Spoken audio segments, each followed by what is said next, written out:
Hello everyone, my name is Rasmus Joergensen, and today I represent my IS for my master degree at Stamford University in 2025, and the title is How Can SMEs in Europe Manage Currency Risk in Cross-Border Bank Transaction? Let's get started. An introduction and the background is SMEs is the backbone in the European economic. More than 99% of all firms is in small, medium enterprise, and when they do border transaction trade, right? They have a risk, and SMEs not have the same treasury resources, same like a big firm as well, right? And research question and objective. Research question is of course how can SMEs in the bank, how can SMEs in Europe manage forex risk in cross-border bank transaction? And the objective for this is identify type of forex risks, review current SMEs practices, assess hedging strategy, recommendation action for banks and for SMEs as well as policymakers as well. And the methodology for all this is about literary review, used 2010 to 2025, and sources like classic academic paper and data for ECDB and OECD and IMF and World Bank as well. And of course, we also use case study or practical illustration for how it's actually work out there. And the type of risk, forex risk for SMEs about cash flow, impact, accounting exposure, and competitiveness over time. Because when the SMEs do business with each other in Europe, right? And we have to do business with each other for getting richer and the economy running, right? That's the modern world. So when I in Denmark, for instance, I have to do business with the UK. I have to do in British pound if I want to buy something in UK, right? For my business. So in this is the same thing, right? All SMEs have to have a risk because when you change something to another, have a risk because yeah, they have a risk because it can be the currency maybe have some very volatile days. For instance, when the British when the UK go out of European Union some years ago now, the British pound was very volatile, and let's say I have to do business in UK at that moment, and that currency very volatile, so maybe it's not beneficial for the SMEs anymore for do business with UK at that moment because maybe the currency go up and down like 2% or something like that in one day, and my margin for my business was maybe just 2%. So maybe I have to wait, or if I do the business right now, I have to calculate it's still beneficial for me, etc., etc. So that was a big risk. But yeah, and the finding and the for financial hedging, right? In the financial world, it's very popular to hedging, right? Because financial world do not like risk. So how to eliminate your risk? You can hedging against your risk, your risk. So yeah, and you can the most common is just the right way change your currency. That's it. And you can also option, but it's very costly most of the time. Or you can swap, and you can use structured products, but it's very rare. But if you like more serious into this and you know how to deal with currency works, you can use tools and you can look to swap exchange rate and you can trade like second by second when the market is open basically. And operation hitting is invoicing in home currency, currency matching, geo diversity, or local sourcing, right? So let us say I have to do business with UK, right? and I have euro. I can invoicing in my home currency and they pay me in my home currency. That will be the most safe and is very popular in the in other part of the world as well. And or you can also sourcing locally. Let's say I need buy something in Germany, right? They use euro in Germany, and in Denmark, where I'm from, they use Danish crown. So I can look the local market in Denmark and source my euro there and do my trade right away with the Germans. The banking relationship in this world is very important. Even if the SME like it or not like it, you have to deal with the bank industry. So when you have more banks, multiple banks, you can get better spread and better tools. If you have a strong relationship, you can get better advice support. If you have weak, you get higher cost, limited access, etc. So this is very important to have good relationship with the bank industry, and it's a free market, so the SME can shopping bank to bank, and they can get the best deal as well. And some SME is really small, so maybe they not have the knowledge for the transaction, currency, forex, right?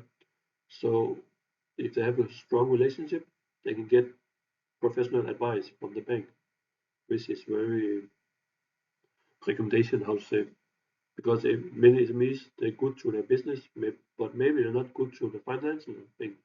So the bank, if there's a good bank and they have good relationship, they can get a lot of beneficial from this.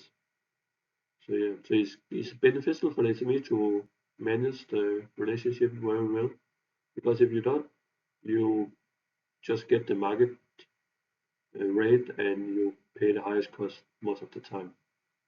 But the good thing in European Union is me have the option for trade with each other in Europe, and we can and they use like a SEPA transaction tool, so they can trade immediately in Europe from day by day, or sometimes the same, many times the same day as well. And the policy and regulation, right? In in Europe, we have to they have to regulate and transparent, and the higher cost they have to in Europe they have like a MiFID, right? MiFID 2 level, right? And MiFID level 2 is increasing the transparency for how to the compliance work, right? For instance, MiFID is categorized like more security, and that security is beneficial for the SMEs. And yeah, and some banks have national programs as well. For example, BPI in France, they have very professional national program for the SMEs. So yeah, and Bradix and ECB's policy increased volatility, the increased volatility, right? Like I said before, when we have Bradix in European Union, that were very messy, how to say, in the short term, right? Because the currency market were very volatile, and no one liked volatility in business. They want stable business. So yeah, and the case study with for SMEs, the case study is like in the Portugal, they have like a wine exporter, and they have a British, British pound risk when they have to export their wine to the UK. And the Czech Republic have a furniture, and SME have like a risk because when they have a strong the currency in the Czech Republic is Corona, right?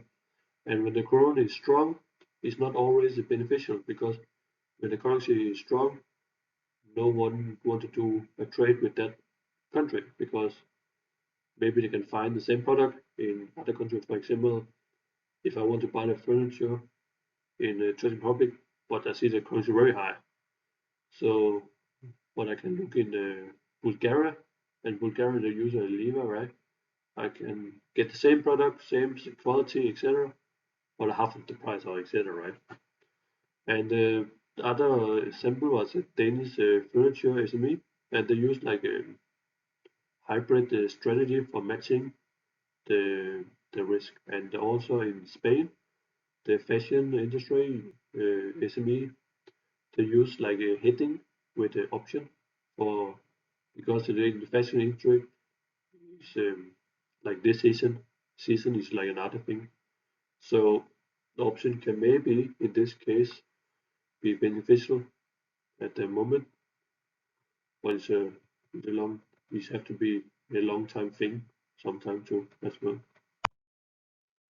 Implementation, SME have to approach it